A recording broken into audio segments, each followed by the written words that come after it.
Hi friends, అందరికీ welcome back to my channel. ఈరోజు వీడియోలో సింపుల్ అండ్ టేస్టీగా చోలే మసాలా కర్రీ ఏ విధంగా ప్రిపేర్ చేసుకోవాలో నేను మీ అందరితో షేర్ చేద్దామని అయితే అనుకుంటున్నాను. ఒక్కసారి నేను చెప్పినట్టు కూడా ప్రిపేర్ చేయండి, టేస్ట్ అయితే చాలా బాగుంటుంది. ఇలా చేసిన కర్రీ రైస్లోకైనా కానీ చపాతీలోకైనా సూపర్ టేస్ట్ ఉంటుంది. ఈవెన్ పిల్లల లంచ్ బాక్స్లోకి అందియాలన్నా కానీ నేనైతే సింపుల్గా కుక్కర్లో ప్రిపేర్ చేసినాను. ఫస్ట్ అయితే నేను ఇందులో ఏమేమి వేసాను, ఎట్లా ప్రిపేర్ చేశాను అనేది అయితే ప్రాసెస్ అయితే చూసేయండి. ఇక్కడైతే ముందుగా ఒక గిన్నెలోకి అయితే 1 కప్పు వరకు తెల్ల శనగలను అయితే తీసుకుంటున్నాను. మనకి ఇవి సూపర్ మార్కెట్లో కూడా అవైలబుల్గా ఉంటాయి. ఇవి వచ్చేసి అయితే మా విలేజ్లోనే పండించారనమాట. 120 రూపీస్కి కేజీ అలా ఇచ్చారు. సో నేనైతే 2 కేజెస్ వరకు అయితే తీసుకున్నాను. సో ఈ తెల్ల శనగలను అయితే గిన్నెలోకి వేసేసుకొని అయితే ఇందులో ఒకసారి వాటర్ యాడ్ చేసుకొని అయితే నీట్గా వాష్ చేసేసి మళ్ళీ తిరిగి ఇందులోకి వాటర్ వేసుకొని అయితే ఈ శనగలను అయితే ఓవర్ నైట్ మొత్తం నానబెట్టుకోవాలి. సో నేను మార్నింగ్ కానీ ప్రిపేర్ చేస్తున్నాను కాబట్టి నైటే నానబెట్టి అయితే పక్కన పెట్టేసినాను. మీరు ఒకవేళ ఈవినింగ్ ప్రిపేర్ చేసుకోవాలంటే మార్నింగ్ నానబెట్టాలి. సో తిరిగి మళ్ళీ మార్నింగ్ చూపిస్తున్నాను అన్నమాట. మనం నానబెట్టిన శనగలు చూడండి చక్కగా నానిపోయాయి. ఇప్పుడు వీటిని మళ్ళీ ఒకసారి నీట్గా వాష్ చేసేసి వాటర్ ఏం లేకుండా వీటిని అయితే పక్కన పెట్టేసుకోండి. మిక్సీ గిన్నెలోకి అయితే 1 కప్పు వరకు ఉల్లిపాయలను అయితే యాడ్ చేశాను. అలాగే 5-6 గల పచ్చిమిరపకాయలు, 1 కప్పు వరకు టమాటోలు అనేవి చిన్న ముక్కలుగా కట్ చేసి అయితే మిక్సింగ్ గిన్నెలోకి అయితే యాడ్ చేస్తున్నాను. అలాగే ఇందులోనే చిన్నది దాల్చిన చెక్క, ఒక 3 లవంగాలను అయితే యాడ్ చేసుకొని వాటర్ ఏం వేయాల్సిన అవసరం లేదు, కొంచెం మెత్తగా పేస్ట్ లాగా ప్రిపేర్ చేసి పెట్టుకోవాలి.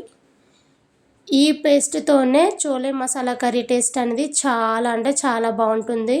ఇలా మిక్సీ పట్టేసి దీన్ని అయితే పక్కన పెట్టేయండి. ఈ కర్రీ వండడానికి అయితే స్టవ్ పైన కుక్కర్ గిన్నెను అయితే పెట్టేసినాను. మీరు కావాలంటే నార్మల్ గిన్నెలోనైనా వండేసుకోవచ్చు. ఇందులోనే 4 టేబుల్ స్పూన్స్ వరకు ఆయిల్ వేసుకొని ఆయిల్ మంచిగా వేడైన తర్వాతకి 2 బిర్యానీ ఆకులు, అలాగే 1/2 టీ స్పూన్ వరకు జీలకర్ర వేసుకొని వీటిని లైట్గా ఫ్రై చేసుకోండి. కుక్కర్లో వేస్ట్ చేసామంటే మనకి తొందరగా అయిపోతుంది అని చెప్పేసి అయితే నేను ఇక్కడ కుక్కర్లో ప్రిపేర్ చేస్తున్నాను. ఇప్పుడు ఇందులోకి మనం ముందుగా మిక్సీ పట్టి పెట్టుకున్న పేస్ట్ ఉంది కదా, టమాటో పేస్ట్.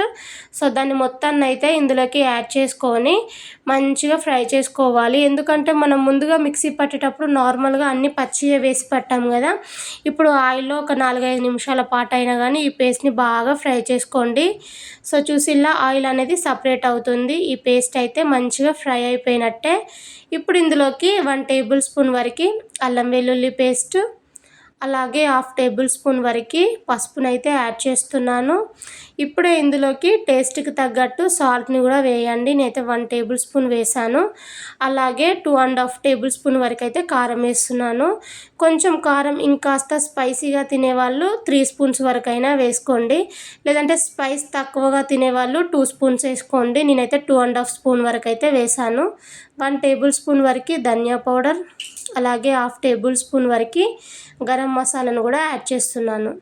ఇలా వేసిన స్పైసెస్ని అయితే మంచిగా మిక్స్ చేసుకొని ఒక 2-3 నిమిషాల పాటు అయినా కానీ మంచిగా వేయించుకోవాలి. మసాలా అనేది కాస్త వేగితే ఫ్లేవర్ అనేది చాలా బాగుంటుంది. మరీ ఎక్కువ టైం అవసరం లేదు, జస్ట్ 2 సెకండ్స్ పాటు అయినా కానీ చక్కగా ఫ్రై చేసుకోండి. సో 2 నిమిషాల తర్వాతకి అయితే చూడండి మసాలా మొత్తం మంచిగా వేగింది. ఇప్పుడు ఇందులోకి శనగలను అయితే యాడ్ చేస్తున్నాను. వాటర్ ఏం లేకుండా ఫస్ట్ అయితే ఇందులోకి యాడ్ చేసుకోండి. శనగలకి మంచిగా పట్టేలాగా బాగా మిక్స్ చేయండి. సో ఇట్లా మిక్స్ చేసేసి దీనిపైనుంచి అయితే మూతను పెట్టుకొని ఒక 2 నిమిషాల పాటు అయినా కానీ మంచిగా ఉడికించుకోవాలి. ఇలా ఉడికించడం వలన మంచిగా శనగలకి ఉప్పు, కారం, మసాలా అనేది మంచిగా పడుతుంది. 2 నిమిషాల తర్వాతకి అయితే మళ్ళీ మూత తీసి అయితే చూపిస్తున్నాను. సో మనకి లైట్గా ఫ్రై అయినట్టు అయితే ఉంటుంది. ఒకసారి అడిగేలా మంచిగా ప్రాపర్గా కలిపేసేసి ఇప్పుడు ఇందులోకి గ్రేవీకి తగ్గట్టు వాటర్ని అయితే వేసేసుకోవాలి. నేను ఈ కప్పుతోనైతే 1 కప్పు వరకు శనగలు నానబెట్టాను కదా, సేమ్ అదే కప్పుతోని 3 కప్స్ వరకు అయితే వాటర్ని వేస్తున్నాను. గ్రేవీకి తగ్గట్టు వేసుకోవాలి. వాటర్ వచ్చేసి అయితే ఇంతే వేయాలని అయితే ఏం లేదు. సో మీరు తినే గ్రేవీకి తగ్గట్టు అయితే వాటర్ వేసుకుంటే సరిపోతుంది. వాటర్ వేసామనుకోండి చూడండి మనకి ఇప్పుడు కాస్త పల్చగా ఉంది కదా, ఇది ఉడికేసరికి ఇంకాస్త థిక్గా అవుతుంది.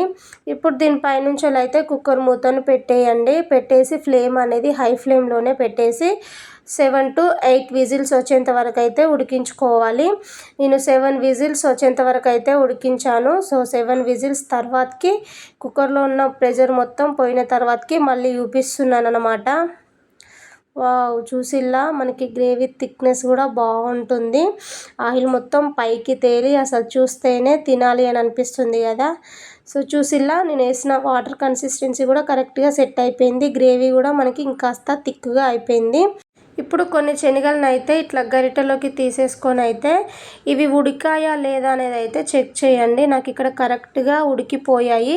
ఇన్ కేస్ ఈ శనగలు అనేవి మీకు ఉడకనట్టయితే మళ్ళీ కుక్కర్ పై నుంచి మూతను పెట్టేసుకొని ఇంకొక 2 విజిల్స్ వచ్చేంత వరకైనా ఉడికించుకుంటే సరిపోతుంది.